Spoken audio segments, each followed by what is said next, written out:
आता मी कुपीतून लाकडं आणलेली आहेत आणि आज मी तुम्हाला दाखवणार आहे की आम्ही अंघोळीचं पाणी कसं गरम करतो चुलीवर आणि त्याचा जो धूर आहे तो पण घरभर होत नाही.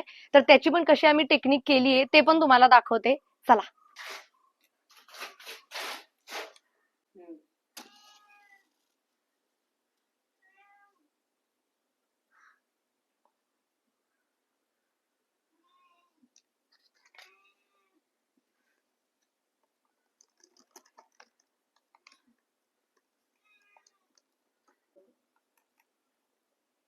या चुलीवरतीच आतल्या साईडला आम्ही तांब्याचा हंडा बसवलेला आहे, ज्याच्यामध्ये साधारणतः 2.5 ते 3 घागरी पाणी मावतं, जे की आम्ही रोज अंघोळीच्या टायमिंगला गरम करतो.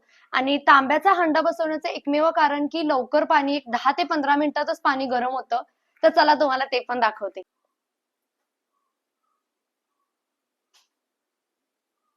आताच आपण हंडा पाहिला आणि जाळ खूप चांगला पेटलेला आहे. पण तुम्ही बघू शकता अजिबात धूर होत नाहीये, कारण की हंड्याच्या बाजूलाच तुम्ही पाहिलं असेल की आम्ही एक धुरांडी पण बसवलेली आहे, ज्याच्यामधून धूर वरती जातो.